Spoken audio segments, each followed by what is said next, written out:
Nag-crave ako ng Lucky Me Pancit Canton at dahil nga hindi pa naman ako nagbe-breakfast, so ito na lang yung aking lulutuin, no? Ito kasi yon habang nag-scroll ako dito sa Facebook, so nakita ko tong post na to. Lucky Me Pancit Canton, may pritong itlog and meron din pritong hotdog.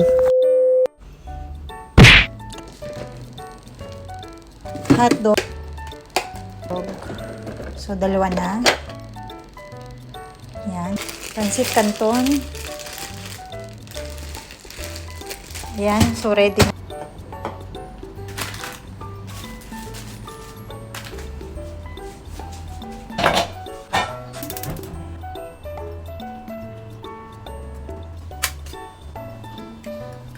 Kakalimutan yung asin, no? Para may lasa. Uy.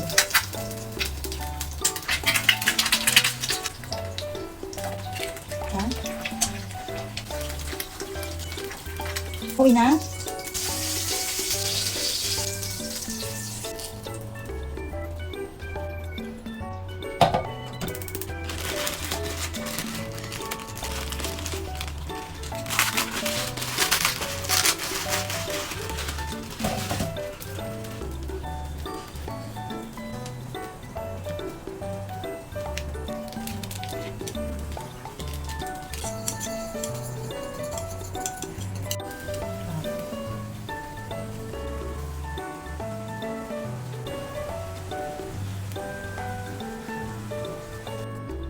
Ito nga po pala yung way na pagluluto ko ng Lucky Me Pancit Canton. Bali yung mga sauce and seasoning nga po pala ay minimix ko na sa isang bowl. And saka ko naman hinahalo dito yung Pancit Canton mismo, no? Itry nyo po guys yung ganito, mas masarap siya. Ito, magpiplating na po ako. Bali nakita ko nga po pala doon sa post na meron siyang kasamang pandesal, pero wala naman po akong pandesal. Kaya naman pwede na rin po itong sliced bread, no? Bali nagtoppings nga rin po pala ako dito ng dried parsley para pampaachos, no? Japanese mayo.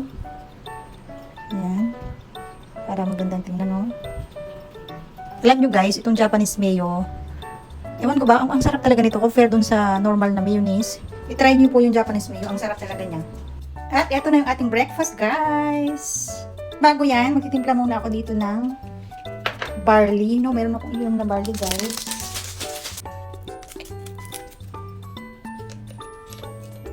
Powder barley. Honey yung ginagamit kong pampatamis, no? Yan, kunti lang. Hot water.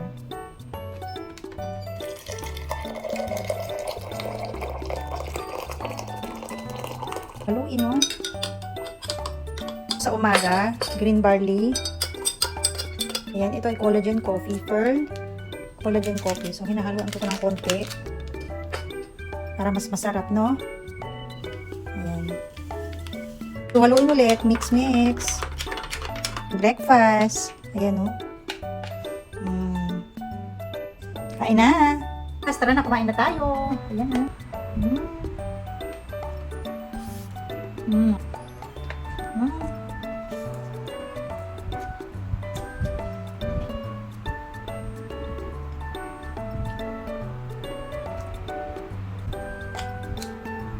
Alam niyo ba guys na may pancit canton naman dito sa Malaysia, pero iba talaga yung lasa ng pancit canton natin dito sa Pilipinas, no?